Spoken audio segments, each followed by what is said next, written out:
Hey, my name is Felipe and welcome to my channel. In this video I am going to show you a real-world application of computer vision. I am going to walk you through one of my previous projects, so you can see this is my Upwork profile and this is exactly a project I am going to show you in this video.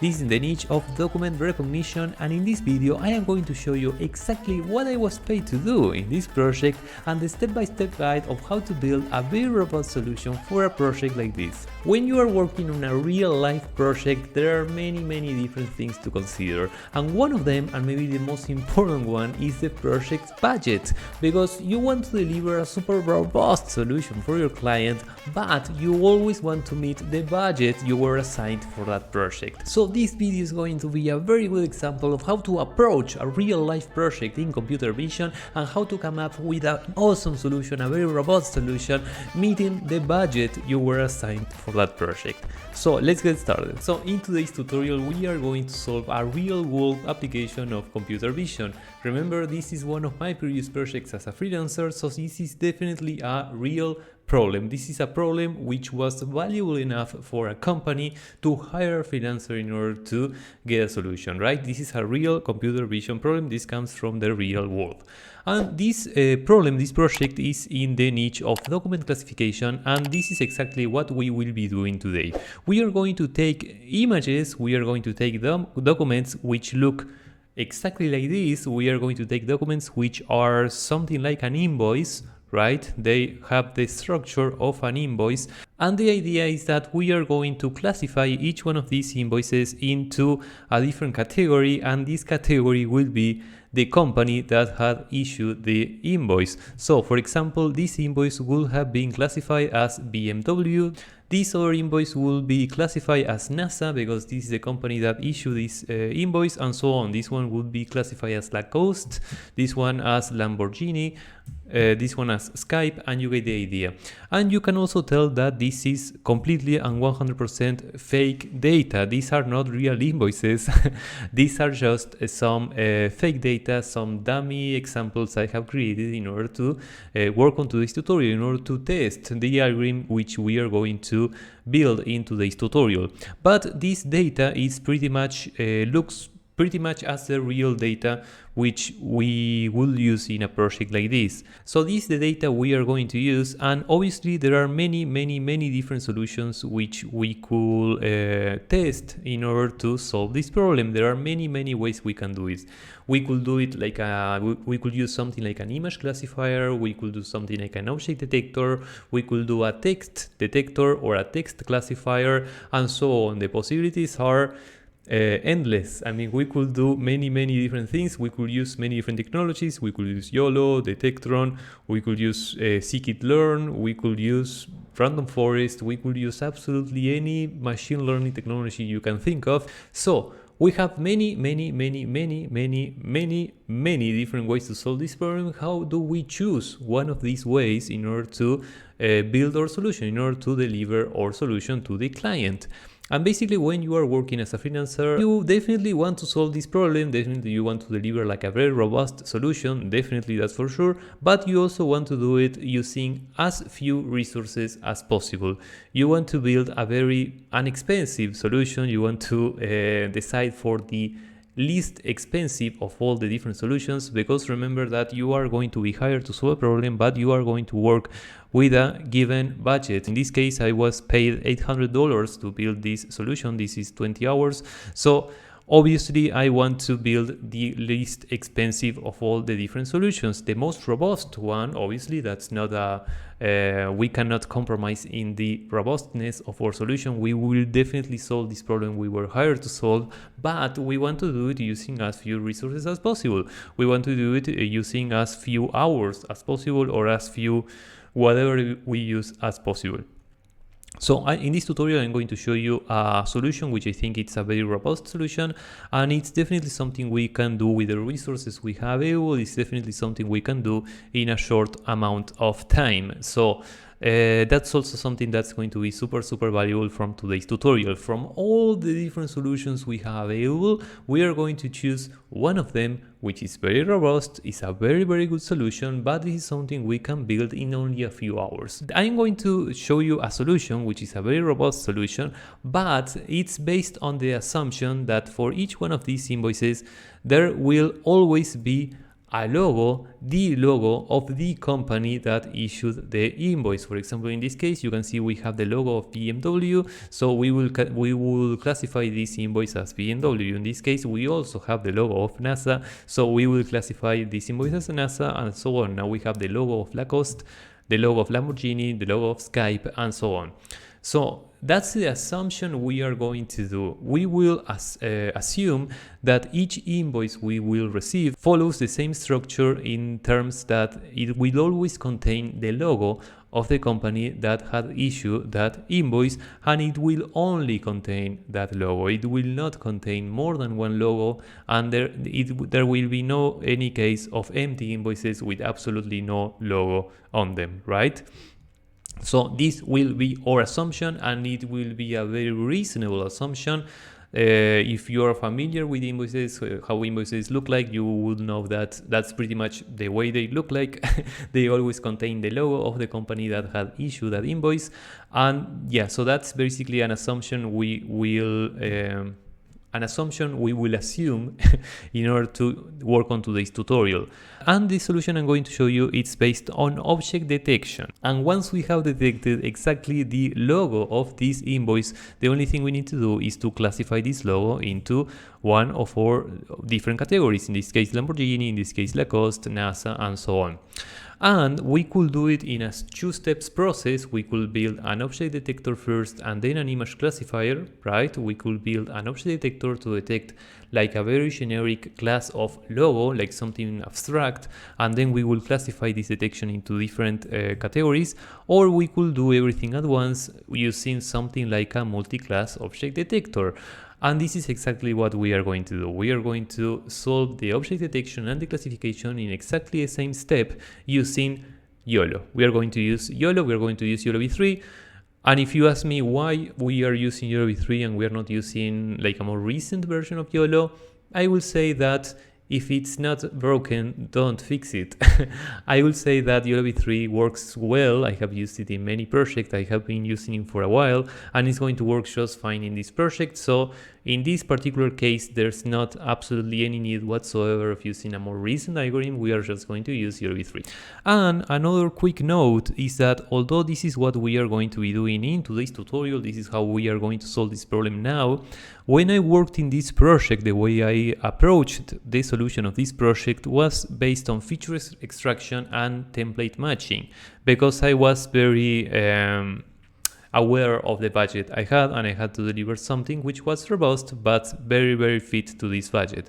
And something based on feature extraction and template matching is definitely something I could build with the resources I had, with the budget I had assigned. But in this case, in order to make it a little more interesting and a little more, definitely more robust, we are going to do something which is based on object detection on YOLO, because it's going to be a little more interesting in order to work on this tutorial, and also because it provides a way more robust solution. So let me show you the pipeline in which we are going to be working today, the pipeline we are going to build in order to solve this problem. You can see that this is a 4-steps process. This pipeline, which is based on object detection, is a 4-steps process, and you can see that the first one is loading the invoice or the image we are going to classify. Then the next step will be detecting the logo or all the different logos we could find in this image. Remember, we are under the assumption there will be only one, but who knows, maybe there's more than one, or maybe there's none, right? We are going to detect absolutely all the logos in this invoice, and then we are going to process all these detections, because remember, we are under the assumption that there will be only one logo, but things will happen, things may happen, and as it usually works, things happen. So there will be some cases where we are going to detect more than one logo, and we have to do something in those cases, and there will be some cases in which there will be no logo at all, and we have to do something in those cases as well. And remember that although object detection machine learning, AI, it's something that works very well and it's something that we can definitely use in order to build very robust solution. It's never perfect, so there will be also some cases of misdetections. There will be also some cases in which we are detecting something that it appears we are detecting a logo, but it's actually a misdetection from our algorithm. And the way this works is that in all of those different cases, we still need to return something. We still need to return the invoice category. We still need to do our best shot in order to provide a good classification and in order to classify this invoice. So after we have all of our detections, we will need to process them in order to return what's the invoice category, right? For example, if in a situation like this, we are detecting only one logo, and the logo we are detecting is BMW, so we are just returning BMW and everything is okay. But if in exactly the same case we are detecting two logos, one of them is BMW and another one is McDonald's, because for some reason this M was confused with McDonald's, it could happen. Remember how object detection works, remember how AI works, it could happen. Then we will have two different logos and we will have to make a decision regarding which logo is the right logo, or which detection is the one we are most confident about in order to return this detection as the invoice category, right? Remember again how this will work from a high level perspective. The client will input something, will input an invoice, and the client expects to receive the invoice category. So in all of those cases where things will happen either with the input or either with our algorithm, we still need to output something. Also, please remember that in some cases clients really like to test the deliverable, really like to test the algorithm, and they may input whatever. They may input an image containing, I don't know, a giraffe. They may input whatever, and we need to return something. We always need to return something, and we need to return our best shot, right? We need to process the image with all of our assumptions, assuming this will have the structure of an invoice, assuming everything we have just mentioned, and we need to return our best shot regarding what's this invoice category. And if we receive something with a different structure, or with I don't know, with more than one logo, or with no logo at all, we still need to do something that will convince the client. We need to return something that will convince the client that we are processing this image in the most appropriate way.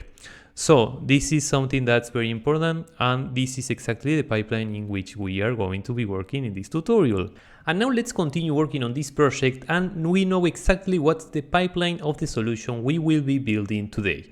And you can tell by looking at these 4 steps that the most complex one, the one that requires most of our energy, will be the logo detection, because this involves to train an object detector. This involves training YOLOv3 in order to detect all the logos in this invoice. So this is definitely the step in which we are going to spend most of our time. This is going to be the most complicated one, and I have already trained an object detector using YOLO in order to solve this problem, and the only thing I'm going to do is to show you how I build this solution, how I build this object detector. Because remember that if we want to build an object detector, if we want to train a machine learning model, we can perfectly do it. The only thing we need is data. If we have data, if we have good data, we can train whatever algorithm we want. And in this case, remember, we are trying to detect logos on an invoice. So technically, we would need an object detection dataset for invoices, right? We will need an annotated dataset of invoices where we have the bounding box of absolutely all the logos in these invoices. That's ideally what we will need in order to solve this problem, in order to build this object detector. But do you think we are going to find something like that? It will be super challenging. It will be super hard to find exactly the dataset we need in order to build this detector. And this is a very good example of what usually happens when we are training a machine learning model, that the very specific problem we are trying to solve, it's so specific, it's like a very specific use case, and we are not going to find any available dataset we could use in order to train this machine learning model. That's something that usually happens when you are solving a real world application of computer vision or machine learning, that the exact dataset you would need in order to train this machine learning model, it doesn't exist. So how do we proceed in that case? How do we do in order to train an object detector if we don't have the data we need in order to train this object detector? We know pretty well what's the structure of the data we need in order to train this object detector, and that's an ideal case for building a synthetic dataset. So that's exactly the approach I will take in this case, because that's something we can definitely do with the resources we have available, and it's not going to cost money either to the client or to me, like to the freelancer. That's definitely the approach I will suggest, I will recommend, I will follow in exactly this case, because we know the structure of the data we need in order to build this object detector. And so basically what we need to do is to take invoices, we need to take empty invoices, and we need to take logos, and we just need to paste the logos on the empty invoices. That's pretty much all we need to do. So we need something like a dataset of empty invoices and something like a dataset of logos. The dataset of logos, it's actually pretty simple, it's like easy, because we can just Google each one of the company's logos we need to detect, and that should be enough. We can just Google for the logo of BMW, the logo of NASA, the logo of Lacoste, and so on. And there are also some datasets of logos available, so there will be no problem with getting those images. But do you think there's something like an empty invoice dataset we could use? Do you think there will be something like that? We could search online, we could search on Google, and we could find some examples. For example, these are some examples I found like searching on a search engine. So definitely that's something we could do, and we will find some examples like that. But yeah, that's something we could do maybe. But another thing we could do, and that's actually what I did in order to train this object detector, is using like a more generic dataset of documents, of text documents. Because if you look at all of these examples, yeah, they are invoices, they have like a very generic structure, but first of all, they are text documents. You can see that these we have words written on them, we have a text, we have tables, so on. So they are documents, right? They are text documents. And if we talk about text documents datasets, that's, yeah, we definitely have more than one we can choose from in order to build this synthetic dataset. There are many text documents datasets we could use. So for example, I'm going to show you one of them, which is the one I used in order to create this synthetic dataset, and is Table Bank. Let me show you the GitHub of Table Bank, so that will be better for you to take a look at this dataset. It's a dataset for document analysis, and you can see it's a new image-based table detection and recognition dataset built with novel, with observation, and so on. So this is pretty much the dataset of documents, of different documents, and let me show you a few examples of how these documents look like. Now I'm going through the dataset. The first thing I'm going to show you is how many elements we have, how many images we have. We have this amount, 278,582 images, so this is a lot. This is a huge data set, and instead of opening this directory with all these images, I have selected a few and I have pasted these few here.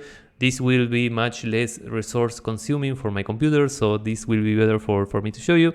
And you can see that each one of these elements is just like a very generic document. This is like, there is some text, there are some titles, there is like a few tables. So this is pretty much a very generic text document. This is definitely not an invoice, but this is a very generic text document. So what I am going to do, my idea, the way I'm going to solve this problem is by taking logos, like random logos from a directory of logos. Let me show you where this directory is located. here, some of these logos are very popular. Some of these companies are very popular. You have Airbnb, American Express, Android, Amazon, BMW, and so on. So this is just an example of what the logos would look like or could look like. When I worked for this client, obviously these were not the companies we needed to detect. These were not the companies in my client's invoices, but there were other companies. So it's pretty much the same idea. We will have something like a directory with logos, which are all the logos which could be in our invoices. That's pretty much the idea. So in this case, I just created this directory with 50 logos. And then what we are going to do is taking one of these logos at random, and we are going to paste it in one of these documents at random, right? We are going to iterate this process many times, thousands of times, and we are going to create a huge data set of thousands of images exactly the same way. So this is something that's going to look like the data we need in order to train this algorithm. You can tell that this is not an invoice dataset, this is not an invoice detection dataset, but this is like a document dataset. But the idea is that it's going to work anyway because it has pretty much the structure we need in order to train this object detector. And these are some examples of how the data looks like, how the data I used to train this object detector looks like. You can tell that for each one of these cases we have a logo. One of the logos I show you in my logos directory, which is on top of something which looks like a text document, and it's in a completely random location of this document. So, and you can tell the diversity we have in all these text documents. This is a super diverse document dataset, so yeah, the result is going to be very diverse as well. And my idea, my hypothesis when I was building this dataset is that if the object detection works, in this case, with a very diverse document background, then most likely it will work too in the invoice dataset. If it works here, then I don't really see any reason that it will not work here, because this pretty much looks like the other case. I will say invoices are a subset of the documents we used in order to create the synthetic dataset. Do you see what I mean? We are creating a synthetic dataset in order to train this object detector, and there will be absolutely no problem with the logos. But regarding the invoices, it's very unlikely we are going to have a huge dataset of empty invoices. So what I am doing instead is using a document dataset containing many different types of documents, and then the idea is that the invoices will be something like a subset of these most generic documents. Right? So I am going to post in the repository of this tutorial, in the GitHub repository, the file, the Python script I created in order to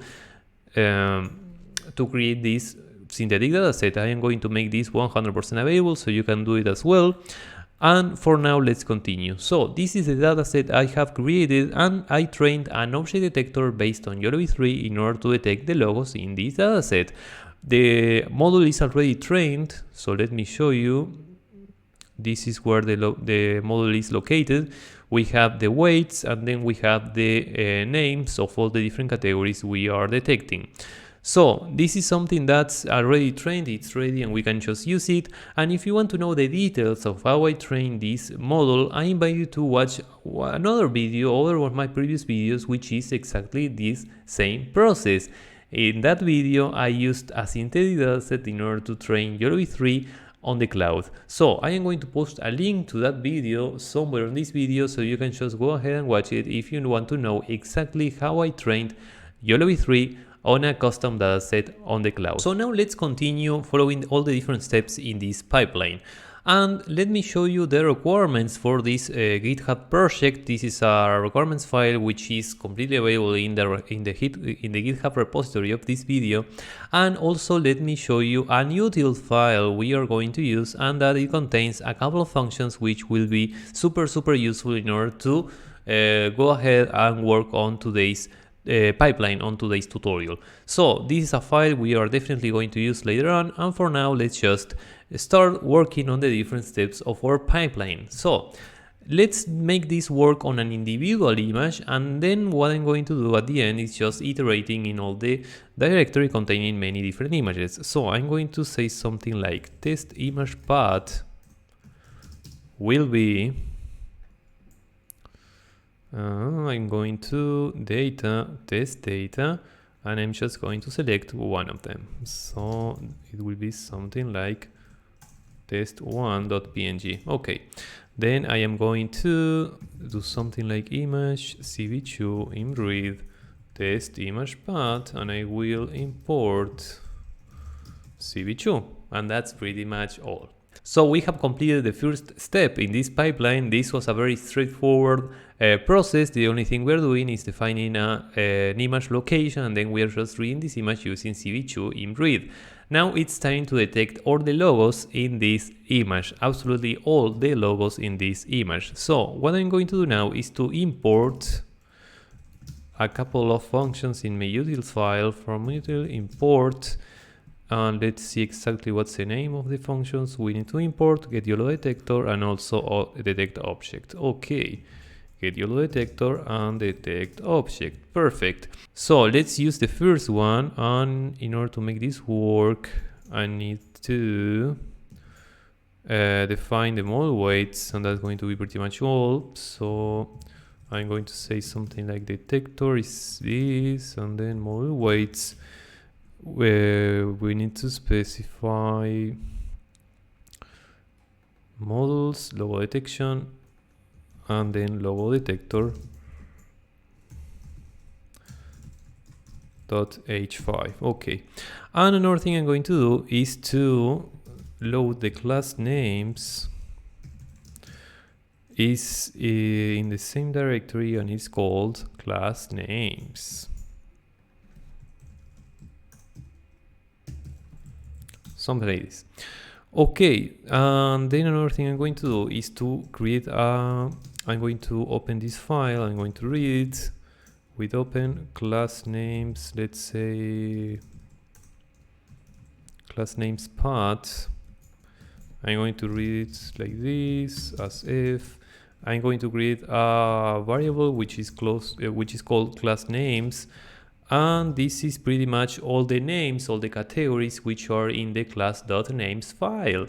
So this is how this will be, something like L-1 for L in F read lines, if len L greater than 1. So we make sure we are excluding the last character, the last line, if it's like a new line character.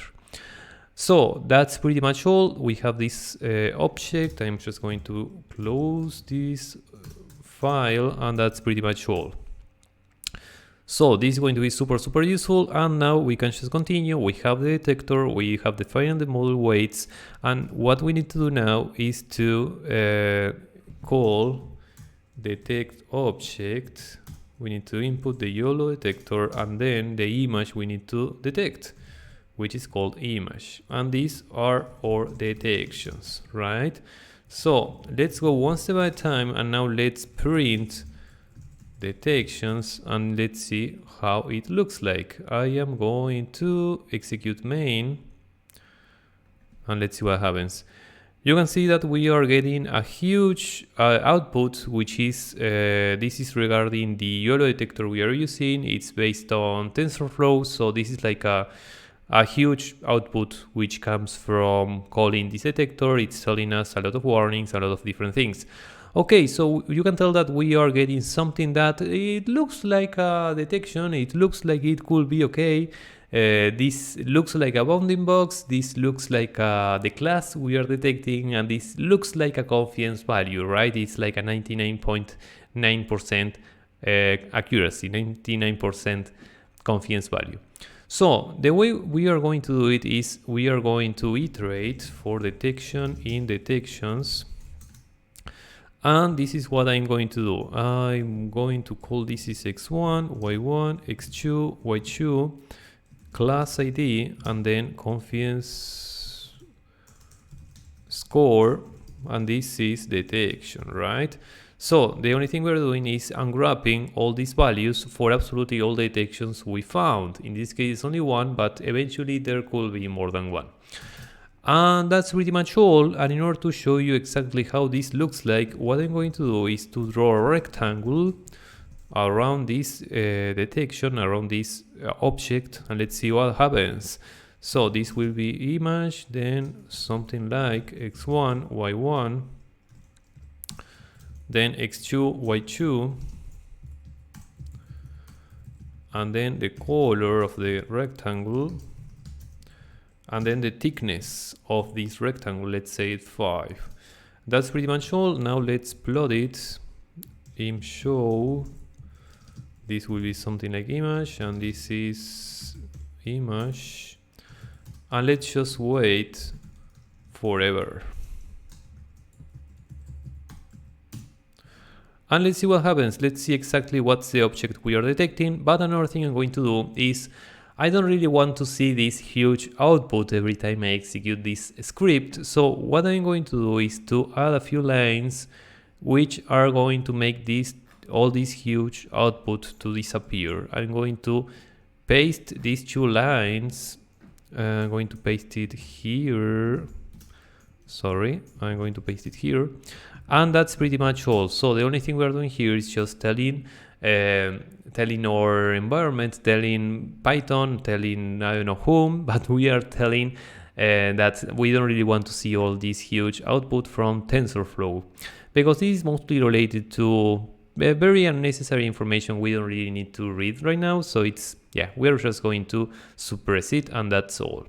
So I'm going to execute it again. Now remember, we are not going to see all the TensorFlow related output, and the only thing we're going to do is to draw a rectangle around the object we are detecting, and let's see exactly what we are detecting.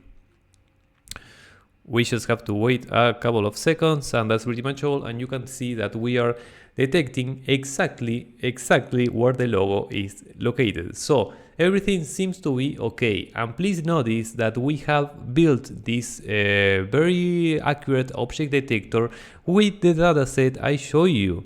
And if I show you the dataset again, these are a few samples, you can tell that this doesn't look like an invoice at all. This doesn't look like the invoices we are going to detect at all. I mean, it kind of does because it's like a text document and yeah, and everything I mentioned before, but nevertheless, it's very impressive that we can build such an accurate object detector if we just train the algorithm on a completely different dataset. And this is one of the things I want you to take from this video, from today's tutorial, that when you are a freelancer and you're working on a project, you definitely want to deliver, and you need to deliver a very robust solution, and you need to do it with all the resources you have available, right?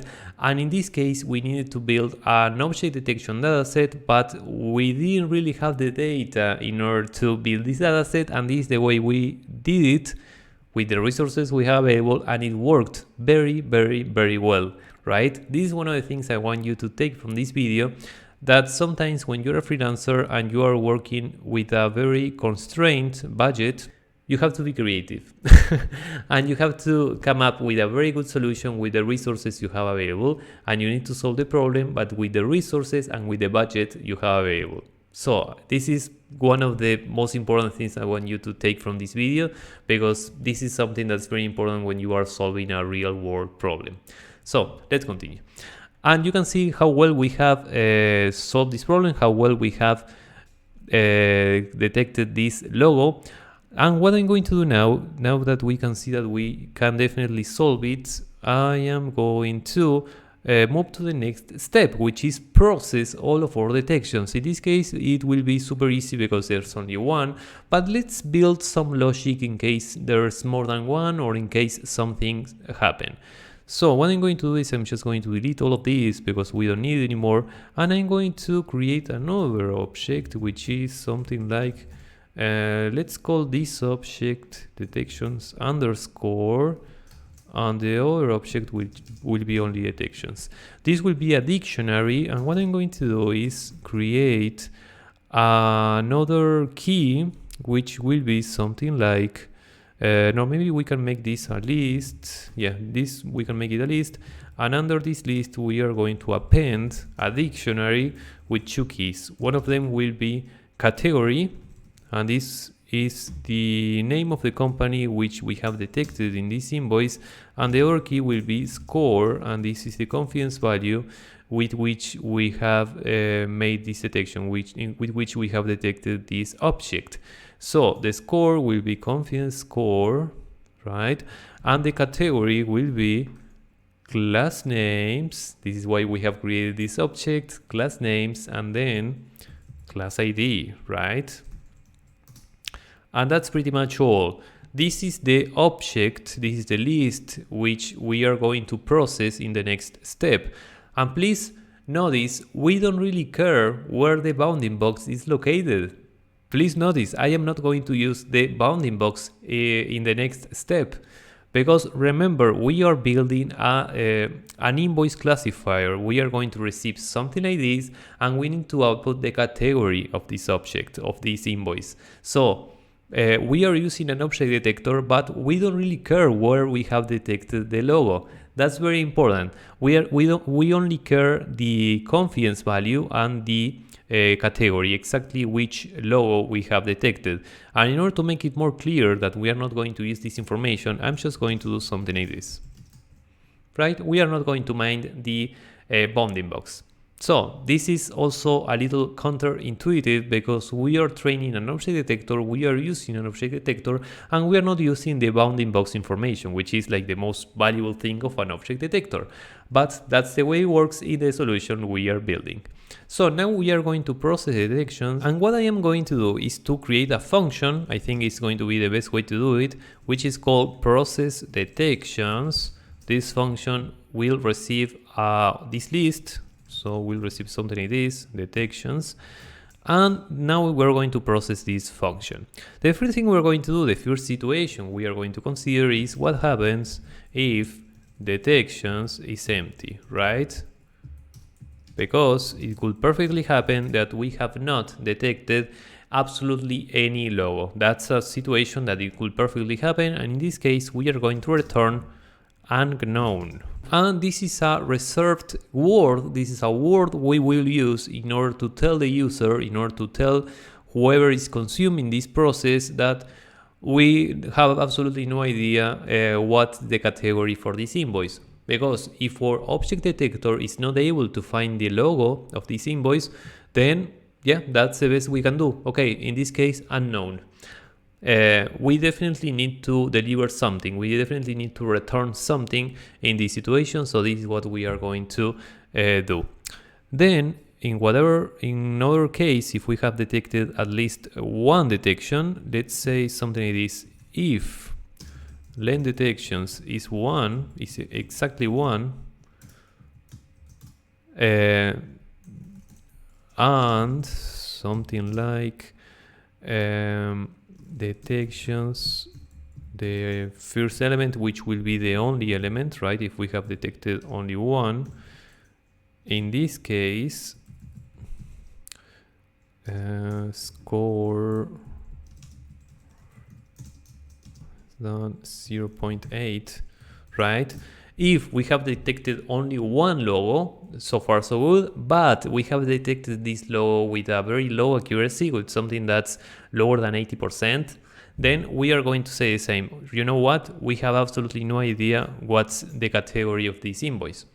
Because remember, in some cases, it's more expensive to make a mistake, to provide like a mistaken classification, than just to tell the user that we have no idea what's the category of this invoice. In some cases, this is a better option. This is a preferable output. So this is what we're going to do in this case. And elif, and this elif will be also only one detection.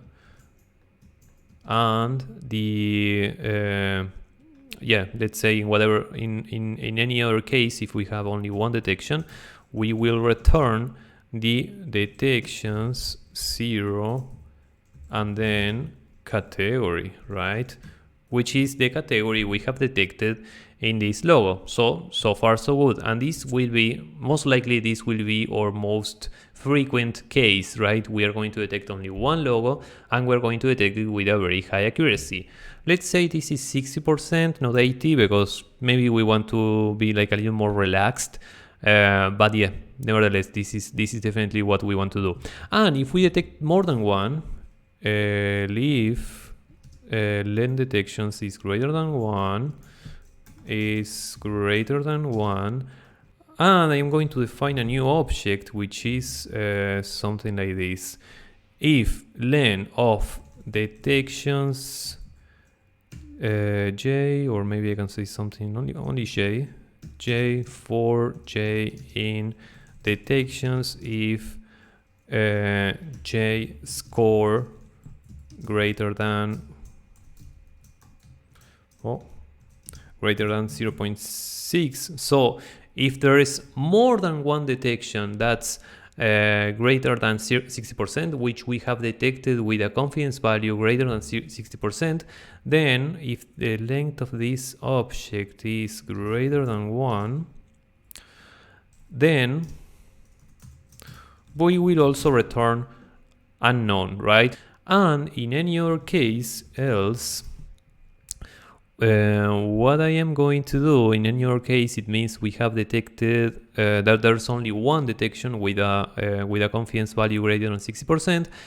Then I will create this object again, and then I'm just going to access the first element because there will be only one, and from this I'm going to access category, right? I think that's okay. It's a little messy, but I think it will work. If there is not any detections whatsoever, if we have not detected absolutely any logo, then we are going to return unknown. If we have detected only one, but with a very low confidence, then we are going to return unknown too. If we have detected only one, but with a very high confidence, then we are going to return this category. And if we have detected more than one, and there's more than one with a confidence value greater than 60%, then we are going to return unknown too. And in any other case, if we have detected more than one, but only one with a very high accuracy, then we are going to return this object's category. I think this is okay. It may be a little messy, but I think this will work. So now this is how we are going to process the detections, and the only thing we need to do now is to return the invoice category. So I am going to print it now because we are just executing this script like sequentially. I'm just going to print it. But you may notice that this will be something like a function, right? And now it's the time. Now it will be the time to return the value of this function. But in this case, I'm just going to print it. I am going to print the output from this function, and I'm going to input detections, right? And let's see what happens. I'm just going to execute this with the execute this script with the same image I had defined here, and let's see what happens. This may take a few seconds, and now we are getting BMW, which is exactly the class of this invoice, right? It's exactly the name of the company that had issued this fake invoice I am showing you here, right? So everything seems to be working super properly. And now the only thing I'm going to do is, maybe the first thing I can do is just take this, I'm going to define this function in another place, and I'm just going to do these two steps at once here, and I'm going to define the function here, right? Because it's like, yeah, it's a little messy to have a function in between the lines of our script. So this is a little better.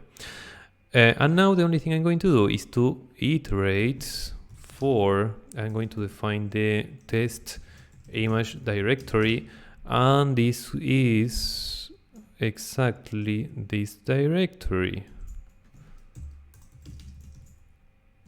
Okay, and now test image path, I'm going to say this is for j in os list dir test image directory.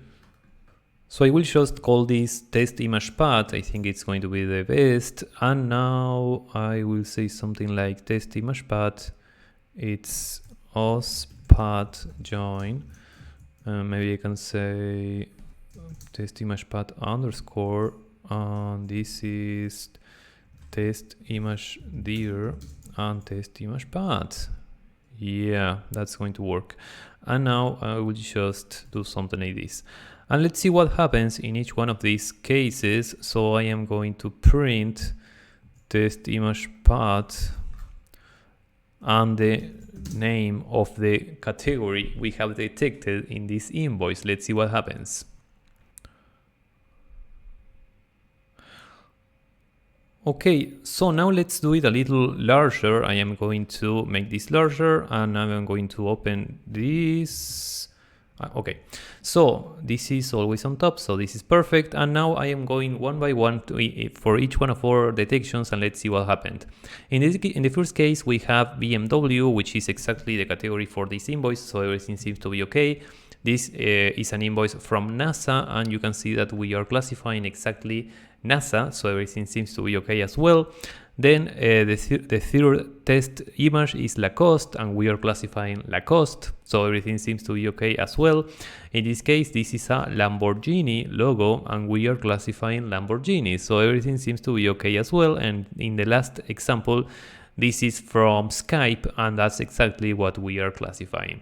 So in each one of these test examples, each one of these very dummy examples I have prepared in order to test this algorithm, you can see that we are classifying exactly what's the category for these invoices. So yeah, this is going to be all for today. So this was a very good example in order to show you how to work on a real world application of computer vision in a real project. This is one of my previous projects as a freelancer, as I show you here. This is in my portfolio, actually in Upwork, so this is one of my previous projects. And this is something, this is a project a company paid me $800 in order to provide a solution.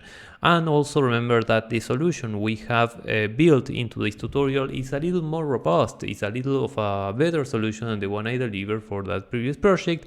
And this was a very good example of how you have to work, or how this usually the process when you are working on a real project, when you are working on a project as a freelancer, that you have to make choices. You are going to have many possible solutions, and you need to choose the best one, because you definitely want to provide value for this client. You want to build a very robust solution, but you are working with a constrained budget, right? That's always going to be the case. It doesn't matter how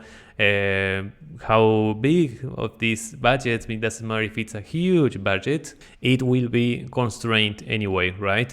So yeah, this is a very good example of how a real world application of computer vision looks like. Please let me know in the comments below what do you think about this video, and if you enjoyed this video, I invite you to click the like button.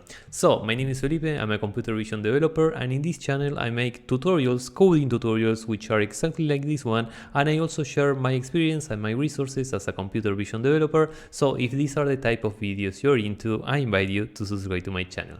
This is going to be all for today, and see you on the next video.